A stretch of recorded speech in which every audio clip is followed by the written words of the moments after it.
ಜೋಡಿ ಮಾತ್ರ ತುಂಬಾ ಚೆನ್ನಾಗಿದೆ. ಹೌದು ಹೌದು, ಆದ್ರೆ ಮದುವೆಗೆ ಜಾಸ್ತಿ ಜನ ಬಂದಿರ್ಲಿಲ್ಲ ಅನ್ಸುತ್ತೆ. ಹೌದು ರಾಜೇಂದ್ರ, ಜಾಸ್ತಿ ಜನ ಬಂದೇ ಇರ್ಲಿಲ್ಲ. ಈ ಹಾಳಾದ ಮಳೆ ಎಲ್ಲಾನು ಹಾಳು ಮಾಡ್ಬಿಡ್ತು. 2,000 ಜನಕ್ಕೆ ಅಡ್ಗೆ ಮಾಡಿಸಿದ್ದೆ, ಬರೀ 500 ಜನ ಮಾತ್ರ ಊಟ ಮಾಡಿದ್ರು. ಮಿಕ್ಕಿದ ಊಟ ಎಲ್ಲ ವೇಸ್ಟ್ ಆಯ್ತು ರಾಜೇಂದ್ರ. ಹಾಗಾದ್ರೆ ಉಳಿದ ಊಟನಲ್ಲಿ ಏನ್ ಮಾಡ್ತೀರಾ? ಏನ್ ಮಾಡೋದು, ಫೋನ್ ಮಾಡಿದೀನಿ, ಕಾರ್ಪೊರೇಷನ್ ವ್ಯಾನ್ ಬಂದು ಎಲ್ಲಾನು ತುಂಬಿಕೊಂಡೋಗುತ್ತೆ. ಅಂದ್ರೆ ಅಷ್ಟೊಂದು ದುಡ್ಡು ಕಸದ ರಾಶಿ ಸೇರುತ್ತಾ? ಹೌದು ರಾಜೇಂದ್ರ, ಅಷ್ಟೊಂದು ದುಡ್ಡನ್ನ ಕಸದ ಸುರಿಯೋ ಬದಲು ಯಾರಾದ್ರೂ ಬಡವರಿಗೆ ಕೊಡ್ಬೋದಿತ್ತಲ್ಲ ಸರ್? ಹೇ ನೀನ್ ಚೆನ್ನಾಗಿ ಹೇಳ್ದೆ ರಾಜೇಂದ್ರ. ಈಗ ನಾವು ಹುಡ್ಕೊಂಡೆ ನಾನು ಎಲ್ಲಿಗಂತ ಹೋಗ್ಲಿ, ನನ್ಗೂ ಮಾಡೋದ್ ಬೇಜಾನ್ ಕೆಲ್ಸಗಳಿರ್ತವೆ. ಅಲ್ಲೇ ರಮೇಶ, ಆ ಮಿಕ್ಕಿದ ರೇಷನ್ಗಳನ್ನೆಲ್ಲ ಆಟೋಗೆ ಲೋಡ್ ಮಾಡ್ಬಿಟ್ರು. ಸ್ವಾಮಿ, ತಿನ್ನಕ್ಕೇನಾದ್ರು ಕೊಡಿ ಸ್ವಾಮಿ. ಹೋಗಮ್ಮ ಆಚೆ, ಬಂದ್ಬಿಡ್ತಾರೆ ತಲೆ ತಿನ್ನಕ್ಕೆ.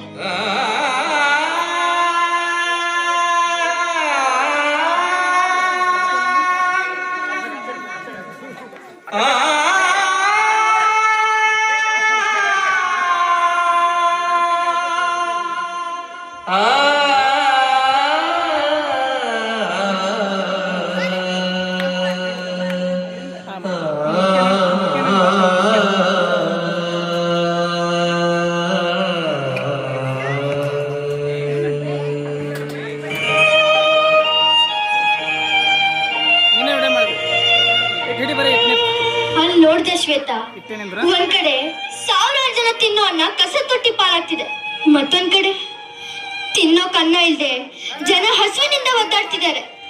ನಮ್ ದೇಶದ ಹಣೆ ಬರನೇ ಎಷ್ಟು ರೀ. ಇದು ನೆನ್ನೆ ಮೊನ್ನೆ ಕಥೆ ಅಲ್ವಲ್ಲ. ಈ ತರ ಫಂಕ್ಷನ್ ಗಳಲ್ಲಿ ಉಳಿಯುವಂತ ಊಟ ವೇಸ್ಟ್ ಆಗೋ ಬದಲು ಈ ತರ ಅನ್ನ ಇಲ್ದೆ ಪರದಾಡ್ತಿರೋ ಜನಗಳಿಗೆ ಸಿಕ್ಕ್ರೆ ಎಷ್ಟು ಜನಗಳ ಹಸುವಿನಿಗೆ ಗೊತ್ತಲ್ವಾ ರೀ. ನೀವ್ ಹೇಳೋ ಮಾತು ಕೇಳಕ್ ಚಂದ, ಆದ್ರೆ ಅದನ್ನ ಮಾಡೋರು ಯಾರು? ಟೈಮ್ ಆಯ್ತು, ನಡೀರಿ ಮನೆಗೆ ಹೋಗೋಣ.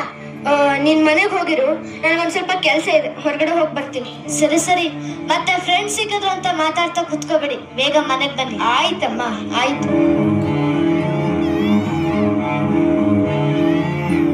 ರಾಜೇಂದ್ರ, ಏನೋ ಇಷ್ಟು ದಿವಸ ಕಾಣಿಸ್ಲಿಲ್ಲ, ಯಾಕೋ ಬೇಜಾರಲ್ಲಿದೀಯಾ? ನಿಮ್ ಮನೇಲಿ ಏನಾದ್ರು ಗಲಾಟೆ ಆಯ್ತಾ? ಹಂಗೇನಿಲ್ಲ ಕಣೋ, ಇವತ್ತೊಂದು ಮದ್ವೆಗೆ ಹೋಗಿದ್ದೆ. ಅಲ್ಲಿ ಉಳಿದಿರೋ ಊಟನ ತಗೊಂಡ್ ಹೋಗಿ ಕಸದ ತೊಟ್ಟಿಗೆ ಸುರಿದ್ಬಿಟ್ರು. ಅದ್ನ ನೋಡ್ ಬಹಳ ಬೇಜಾರಾಯ್ತು. ಲೇ, ಮಿಕ್ಕಿರೋ ಊಟನ ಕಸ ತೊಟ್ಟಿಗೆ ಎಸದೆ ಮೂಟೆ ಕಟ್ಕೊಂಡ್ ಮನೆಗೆ ತಗೊಂಡೋಗಾಗುತ್ತೇನೆಯ? ಹಾಗಲ್ಲ ಕಣೋ, ಎಷ್ಟೊಂದ್ ಜನ ಒದ್ದಾಡ್ತಿದ್ದಾರೆ. ಆ ಊಟನ ತಗೊಂಡೋಗಿ ಅವ್ರಿಗಾದ್ರೂ ಕೊಡ್ಬೋದಿತ್ತಲ್ಲ. ಲೇ, ಏನೋ ನೀನ್ ದಡ್ಡ ತರ ಮಾತಾಡ್ತಾ ಇದೀಯಾ? ಮಿಕ್ಕಿರೋ ಊಟನ ತಲೆ ಮೇಲೆ ಇಟ್ಕೊಂಡು ಹೊಟ್ಟೆಗಿಲ್ದಿರೋ ಬನ್ನಿ ಅಂತ ಕೂಗಿ ಕೂಗಿ ಕೊಡಕ್ಕಾಗುತ್ತೇನಯ್ಯ? ಬೇರೆಯವ್ರಿಗೆ ಆಗುತ್ತೋ ಇಲ್ವೋ, ಆದ್ರೆ ಆ ಕೆಲ್ಸನ ನಾನೇ ಮಾಡ್ಬೇಕು ಅಂತ ಅನ್ಕೊಂಡಿದ್ದೀನಿ. ಏನೋ ನಿನ್ ಮಾತಿನ ಅರ್ಥ? ಅದೇ ಕಣೋ, ಈ ಹೋಟ್ಲುಗಳಲ್ಲಿ, ರೆಸ್ಟೋರೆಂಟ್ಗಳಲ್ಲಿ, ಚೌಟ್ರಿಗಳಲ್ಲಿ ಉಳಿಯುವಂತ ಊಟನ ಅವಶ್ಯಕತೆ ಇರೋರಿಗೆ ತಗೊಂಡೋಗಿ ಹಂಚೋಣ ಅಂತ. ಅಂದ್ರೆ ಹೋಟ್ಲು ಛತ್ರ ಮುಂದೆ ನಿಂತ್ಕೊಂಡು ಅಮ್ಮ ಅನ್ನ ಕೊಡಿತ ಭಿಕ್ಷೆ ಬಿಡ್ತೀನೋ? 4 ಜನದ ಹೊಟ್ಟೆ ತುಂಬ ತಂದ್ರೆ ನಾನ್ ಭಿಕ್ಷೆ ಬೇಡಕ್ಕೂ ರೆಡಿ. ನೋಡು, ಇದು ಅಷ್ಟು ಸುಲಭದ ಕೆಲಸ ಅಲ್ಲ ಕಣ. ಆಮೇಲೆ ಜನ ನಿನ್ನ ಹುಚ್ಚ ಅಂತಾರೆ. ಏನು ಹೀಗ್ ಮಾತಾಡ್ತಿದ್ಯಾ? ನಮ್ ದೇಶದಲ್ಲಿ ಹೊಟ್ಟೆಗಿಲ್ದೆ ದಿನ ಎಷ್ಟೊಂದ್ ಜನ ಸಾಯ್ತಿದಾರೆ ಅಂತ ಗೊತ್ತಾ? ದಿನಕ್ಕೆ ಎಷ್ಟು ಟನ್ ಊಟ ಕಸ ತೊಟ್ಟಿ ಸೇರ್ತಿದೆ ಅಂತ ಗೊತ್ತೇನೋ? ಅಪ್ಪ, ನೀನ್ ಲಕ್ಷ ಕೊಟ್ಟು ಸಾಕು, ನಿನ್ ಕೈ ಮುಗಿತೀನಿ. ಏನೋ ನನ್ ಫ್ರೆಂಡ್ ಹಾಳಾಗ್ಬಾರ್ದಂತ ಬುದ್ಧಿ ಮಾತಾಡ್ದೆ, ನಂಗೆ ಇದು ಮಾಡಕ್ ಬರ್ತಾನೆ, ಆದ್ರೆ ಇನ್ನೇನು ಹಾಳಾಗುತ್ತೆ. ಹೋಗ. ಏನಪ್ಪ ಇದು? ಕೆಟ್ಟದಕ್ಕೆ ಅಂದ್ರೆ ನಾವ್ ಮುಂದು ತಾ ಮುಂದು ಅಂತ ಮುಂದೆ ಬರ್ತಾರೆ, ಆದ್ರೆ 4 ಜನಕ್ಕೆ ಒಳ್ಳೇದ್ ಮಾಡೋಣ ಅಂದ್ರೆ ಒಂದೊಳ್ಳೆ ಮಾತು ಆಡಲ್ಲ ಅಂತಾರಲ್ಲ.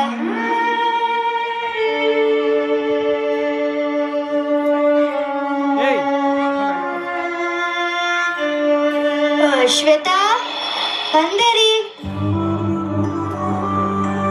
ತಗೊಳ್ಳಿ. ಮುಗೀತಾ ಸಾಹೇಬ್ರಿ ಮೀಟಿಂಗು? ಹಾ, ಮುಗೀತು.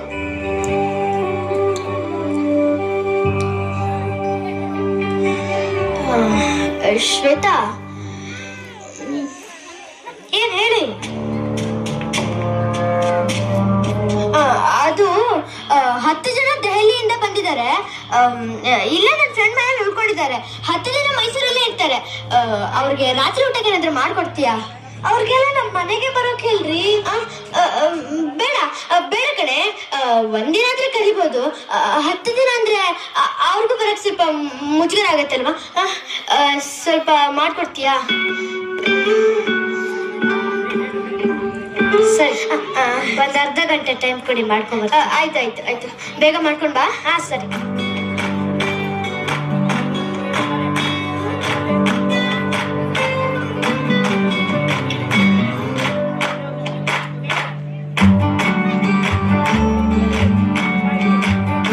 ಶ್ವೇತಾ, ಆಯ್ತೇನಮ್ಮ?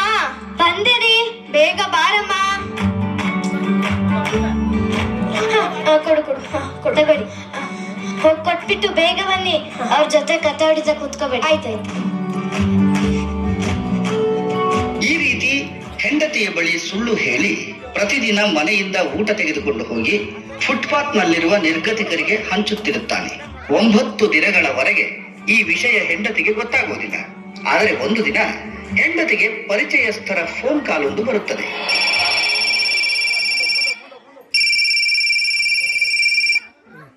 ಹಲೋ, ಹೇಗಿದ್ಯೆ? ನಾನ್ ಚೆನ್ನಾಗಿದ್ದೀನಿ. ಏನಮ್ಮ ಶ್ವೇತಾ, ಮನೇಲಿ ಫಂಕ್ಷನ್ ಜೋರಾ? ಫಂಕ್ಷನ್ಗೆ ನಾನ್ ಕರೀಲೇ ಇಲ್ಲ. ಏನು, ನಮ್ಮನೇಲಿ ಫಂಕ್ಷನ್? ಯಾರು ಹೇಳಿದ್ ನನ್ಗೆ? ನಮ್ಮನೇಲಿ ಫಂಕ್ಷನ್ ಆಗೈತೆ ನನ್ ಕರಿತಾ ಇರ್ಲಿಲ್ವಾ? ಮತ್ತೆ ನಿನ್ ಗಂಡ ಇರ್ವಿನ್ ರೋಡಲ್ಲಿ ಫುಟ್ಪಾತ್ ಅಲ್ಲಿ ಊಟ ಹಂಚ್ತಿದ್ರು. ಹೌದಾ? ಈಗ ತಾನೇ ನನ್ ಗಂಡ ಅವ್ರ ಫ್ರೆಂಡ್ ಮನೆಗೆ ಹೋದ್ರು. ನೀನ್ ಬೇರೆ ಯಾರು ನೋಡಿ ಕನ್ಫ್ಯೂಸ್ ಆಗಿದ್ಯಾ ಅನ್ಸುತ್ತೆ. ಬಂದ್ರಾ? ಬನ್ನಿ. ಏನಂದ್ರು ನಿಮ್ ಫ್ರೆಂಡ್ಸು? ಊಟ ಎಲ್ಲ ಚೆನ್ನಾಗಿತ್ತಂತ? ಎಲ್ರಿಗೂ ಊಟ ಸಾಕಾಯ್ತು ತಾನೆ? ಊಟ ಸಕ್ಕದಾಗಿತ್ತಂತೆ. ಲೈಫ್ ಅಲ್ಲಿ ಈ ತರ ಊಟ ಮಾಡಿರ್ಲಿಲ್ವಂತೆ. ಬಹಳ ಇಷ್ಟಪಟ್ರಪ್ಪ. ಒಂದೊಗ್ಲು ಬಿಡ್ದಂಗೆ ಎಲ್ಲಾನು ಖಾಲಿ ಮಾಡ್ಬಿಟ್ರು. ತುಂಬಾ ಇಷ್ಟಪಟ್ರು. ಈಗ ತಾನೇ ನನ್ನ ಫ್ರೆಂಡ್ ನನಗೆ ಫೋನ್ ಮಾಡಿದ್ಲು. ಏನಂದ್ಲು? ನೀವ್ ಫುಟ್ಪಾತ್ ಅಲ್ಲಿ ಅವ್ರಿಗೆ ಊಟ ಅನ್ಸ್ತಿದ್ದೀರಾ ಅಂದ್ಲು. ನೀನ್ ಬೇರೆ ಯಾರನ್ನ ನೋಡಿ ಕನ್ಫ್ಯೂಸ್ ಆಗಿದೆ ಅಂತ ಕಾಲ್ ಕಟ್ ಮಾಡಿದೆ.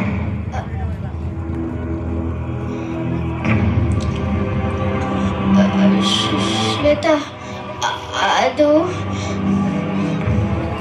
ನಿನ್ ಫ್ರೆಂಡ್ ಹೇಳಿದ್ ನಿಜ ಶ್ವೇತಾ. ನನ್ನ ಫ್ರೆಂಡ್ಸ್ಗೆ ಅಂತ ಸುಳ್ಳು ಹೇಳಿ ದಿನಾ ನಿನ್ನ ಹತ್ರ ಅಡ್ಗೆ ಮಾಡಿಸ್ಕೊಂಡು ಫುಟ್ಪಾತ್ ಅಲ್ಲಿ ಊಟ ಇಲ್ಲದೆ ಹಸ್ಕೊಂಡಿರೋರಿಗೆ ಕೊಡ್ತಿದ್ದೆ.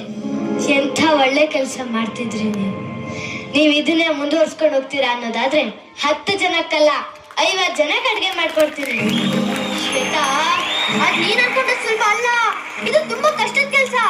ಒಂದೊಂದ್ಸಲ ಬರೀ ನೀರ್ ಕುಡ್ ಮಾಡ್ಕೊಳ್ಳೋ ಪರಿಸ್ಥಿತಿ ಬರುತ್ತೆ. ಪರವಾಗಿಲ್ಲ ರೀ, ಒಬ್ರಿಗೆ ಒಳ್ಳೇದಾಗತ್ತೆ ಅಂದ್ರೆ ಒಂದೊತ್ತಿನ ಊಟ ತಪ್ಪಿಸಿದ್ರೆ ಏನೂ ಆಗಲ್ಲ. ಹೀಗೆ ಹೆಂಡತಿಯ ಮಾತಿನಿಂದ ಪ್ರೇರಣೆಗೊಂಡ ರಾಜೇಂದ್ರ 2012ರಲ್ಲಿ ಅಕ್ಷಯ ಆಹಾರ ಜೋಳಿಗೆ ಎನ್ನುವ ಸಂಸ್ಥೆಯನ್ನು ಸ್ಥಾಪಿಸಿ ಮೈಸೂರಿನಲ್ಲಿರುವ ಚೌಲ್ಟ್ರಿಗಳ, ರೆಸ್ಟೋರೆಂಟ್ಗಳ, ಹೋಟೆಲ್ಗಳ ಗೋಡೆಗಳ ಮೇಲೆ ಶುಭ ಸಮಾರಂಭಗಳಲ್ಲಿ ಊಟ ಉಳಿದರೆ ದಯವಿಟ್ಟು ಅಕ್ಷಯ ಆಹಾರ ಜೋಳಿಗೆಯ ಈ ನಂಬರ್ಗೆ ಕಾಲ್ ಮಾಡಿ ತಿಳಿಸಿ ಎಂಬ ಭಿತ್ತಿ ಪತ್ರಗಳನ್ನು ಅಂಟಿಸುತ್ತಾರೆ. ಆರಂಭದಲ್ಲಿ ಯಾರಿಗೆ ಹೇಗೆ ಊಟ ತಲುಪಿಸಬೇಕೆಂಬ ಗೊಂದಲದಲ್ಲಿದ್ದ ರಾಜೇಂದ್ರ ಮೈಸೂರಿನಲ್ಲಿರುವ ಕೆಲವು ಸ್ಲಂಗಳನ್ನು ಗುರುತಿಸಿ ಊಟವನ್ನು ಹಂಚಲು ಪ್ರಾರಂಭಿಸುತ್ತಾರೆ. ಆರಂಭದಲ್ಲಿ ತಮ್ಮ 2 ವೀಲರ್ ಬಾಡಿಗೆ ಆಟೋಗಳಲ್ಲಿ ಊಟ ತೆಗೆದುಕೊಂಡು ಹೋಗಿ ಹಂಚುತ್ತಿರುತ್ತಾರೆ. ಹೀಗಿರುವಾಗ ಒಮ್ಮೆ ರಾಜೇಂದ್ರ ಸರ್, ನಮಸ್ಕಾರ ಸರ್. ನಮಸ್ಕಾರ. ಯಾರು ನೀವು? ನನ್ನಿಂದ ಏನಾಗ್ಬೇಕಾಗಿತ್ತು? ಸರ್, ನನ್ನ ಹೆಸರು ಶಿವಪ್ರಸಾದ್ ಅಂತ. ನಾನು ಕನಕಪುರದಿಂದ ಬಂದಿದ್ದೀನಿ ಸರ್. ನಿಮ್ ಸಂಸ್ಥೆ ಬಗ್ಗೆ ತುಂಬಾ ಕೇಳಿದ್ದೀನಿ. ನನ್ಗೆ ಒಂದ್ ಮಗುನ ದತ್ತು ತಗೋಬೇಕಾಗಿತ್ತು. ಕೊಡ್ಸಕ್ಕಾಗಿತ್ತ ಸರ್? ಸರ್, ನೀವು ಅಡ್ರೆಸ್ ಮಿಸ್ ಆಗಿ ಬಂದಿದ್ದೀರಾ ಅನ್ಸುತ್ತೆ. ನಾವು ಫಂಕ್ಷನ್ಗಳಲ್ಲಿ ಉಳಿಯುವಂತ ಊಟನ ತಗೊಂಡು ಹೋಗಿ ಬಡವರಿಗೆ ತಲುಪಿಸೋ ಅಂತ ಕೆಲಸ ಮಾಡ್ತೀವಿ. ನಮ್ಮ ಹತ್ರ ಯಾವ ಮಗುನೂ ಸಿಗಲ್ಲ ಸರ್. ಕ್ಷಮಿಸಿ ಸರ್, ನೀವು ಮಾಡ್ತಿರೋ ಕೆಲ್ಸದ ಬಗ್ಗೆ ನಿಮ್ಮಿಂದಾನೇ ತಿಳ್ಕೊಳಕ್ಕೆ ಒಂದು ಸಣ್ಣ ಸುಳ್ಳು ಹೇಳ್ದೆ. ಓಹೋ ಸರ್, ನಾನ್ ನಿಮ್ಗೊಂದು ವ್ಯಾನ್ ಕೊಡ್ಸೋಣ ಅಂತಿದ್ದೀನಿ ಸರ್. ದಯವಿಟ್ಟು ಬೇಡ ಸರ್, ಏನೋ ಚಿಕ್ಕದಾಗಿ ಸೇವೆ ಮಾಡ್ತಿದ್ದೀನಿ. ನೀವು ವ್ಯಾನ್ ಬಿಟ್ರೆ ಜವಾಬ್ದಾರಿ ಜಾಸ್ತಿ ಆಗುತ್ತೆ. ಅದಕ್ಕೆ ಕೆಲಸ ನೋಡಬೇಕಾಗುತ್ತೆ. ಆಮೇಲೆ ಮೇಂಟೈನ್ ಮಾಡೋದು ಸ್ವಲ್ಪ ಕಷ್ಟ ಆಗುತ್ತೆ ಸರ್. ಸರ್, ನೀವು ಮಾಡ್ತಿರೋದು ಬಹಳ ಒಳ್ಳೆ ಕೆಲಸ ಸರ್. ನಾನು ಇಲ್ಲಿ ಯಾಕೆ ಬಂದೆ ಅಂದ್ರೆ, ನೀವು ಮಾಡ್ತಿರೋ ಇಷ್ಟು ಸೇವೆನಲ್ಲಿ ನನ್ಗೂ ಒಂದ್ ಸಣ್ಣ ಪಾಲಿರ್ಲಿ ಅಂತ ನಾನು ಒಂದ್ ವ್ಯಾನ್ ಕೊಡಿಸ್ತಾ ಇದ್ದೀನಿ ಸರ್. ಸರ್, ಆ ವ್ಯಾನ್ ಇದ್ರೆ ಇನ್ನೂ ಅಷ್ಟು ಜನಕ್ಕೆ ಊಟ ತಲುಪಿಸೋಕೆ ಸುಲಭ ಆಗ್ಬೋದು ರೀ. ಅವ್ರ ಎಷ್ಟೊಂದು ಕೇಳ್ಕೊತಾ ಇದಾರೆ, ತಗೋಬಾರ್ದಾ? ಎಲ್ಲ ಒಳ್ಳೇದಾಗುತ್ತೆ. ಆಮೇಲೆ ಮೇಂಟೈನ್ ಮಾಡೋದು ತುಂಬಾ ಕಷ್ಟ ಆಗುತ್ತಮ್ಮ. ಸರ್, ನೀವೇನ್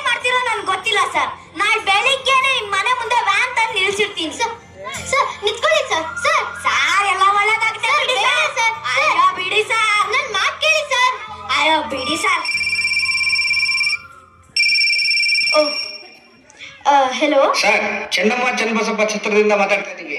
ಒಂದು 8 ಜನಕ್ಕೆ ಆಗುವಷ್ಟು ಊಟ ಮಿಕ್ಕಿದೆ, ಬಂದು ತಗೊಂಡೋಗಿ ಸರ್. ಹಾ ಈಗಲೇ ಬಂದ್ಬಿಡ್ತೀನಿ ಸರ್, ಈಗಲೇ ಬಂದ್ಬಿಡ್ತೀನಿ.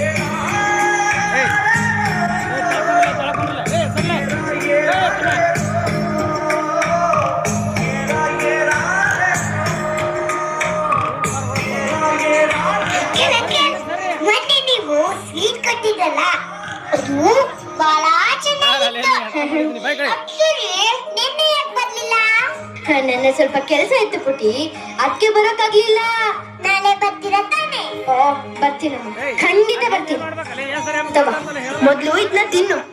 ಯಾವ ತಾಯಿ ಹೆತ್ ಮಗನೋ ನೀನು, ಆ ದೇವ್ರು ನೀನ್ ಚೆನ್ನಾಗಿಟ್ಟಿರ್ಲಿ.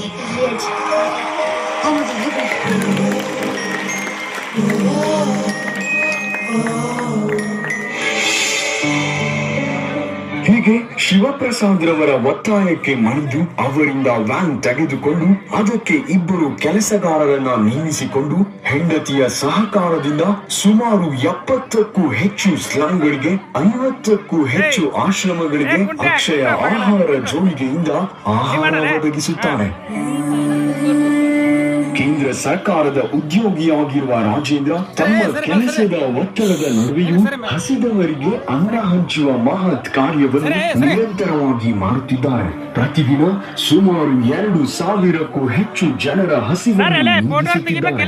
ಯಾವುದೇ ಫಲಾಪೇಕ್ಷೆ ಇಲ್ಲದೆ ಇವರು ಮಾಡುತ್ತಿರುವ ಈ ನಿಸ್ವಾರ್ಥ ಸೇವೆಗೆ ಜಿಲ್ಲಾ ಮಟ್ಟದ ರಾಜ್ಯೋತ್ಸವ ಪ್ರಶಸ್ತಿ ಸೇರಿದಂತೆ 10 ಹಲವಾರು ಸಂಘ ಸಂಸ್ಥೆಗಳಿಂದ ಪುರಸ್ಕಾರ ದೊರೆತಿದೆ.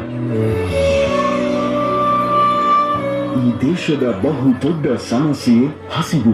ಈ ಸಮಸ್ಯೆಯನ್ನ ಸಂಪೂರ್ಣವಾಗಿ ನಿಲ್ಲಿಸಲು ಸಾಧ್ಯವಿಲ್ಲದಿದ್ದರೂ ರಾಜೇಂದ್ರರಂತಹ ವ್ಯಕ್ತಿಗಳು ಜಿಲ್ಲೆಗೊಬ್ಬರು ಹುಟ್ಟಿ ಬಂದರೆ ಹಸಿದವರ ಸಂಖ್ಯೆ ಸ್ವಲ್ಪವಾದರೂ ಕಡಿಮೆಯಾಗಬಹುದು. ಈ ಮಹಾನ್ ಸಾಧಕ ಇಂದು ರಿಯಲ್ ಸ್ಟಾರ್ ಸ್ಥಾನದಲ್ಲಿ ನಮ್ಮೊಡನಿರುವುದು ನಮ್ಮ ಕಾರ್ಯಕ್ಕೆ ಒಂದು ಗರಿ. ಅಕ್ಷಯ ಪಾತ್ರೆ ಹಸಿದವರಿಗೆ ಅನ್ನ ನೀಡುವ ಒಂದು ಬಹು ದೊಡ್ಡ ಸಂಸ್ಥೆಯನ್ನು ಉತ್ಪಾದಿಸಿದಂತ ರಾಜೇಂದ್ರ ಅವರ ಒಂದು ಪರಿಚಯವನ್ನ ತಮ್ಮ ಕಿರು ನಾಟಕದ ಮುಖಾಂತರ ಪ್ರಸ್ತುತಪಡಿಸಿರುವಂತ 4ನೇ ತರಗತಿ 4 ಮತ್ತು 5ನೇ ತರಗತಿ ವಿದ್ಯಾರ್ಥಿಗಳಿಗೆ ತುಂಬಿ ಹೃದಯದ ಅಭಿನಂದನೆಗಳು. ಭಾರತದ ಅತಿ ದೊಡ್ಡ ಸಮಸ್ಯೆ ಹಸಿವು. ಅನ್ನವನ್ನು ಹಾಳು ಮಾಡುವುದು ಬೇಡ, ಅನ್ನವನ್ನ ನಾವು ಬೇರೆಯವರೊಂದಿಗೆ ಹಂಚಿಕೊಳ್ಳೋಣ. ಬಡತನವನ್ನ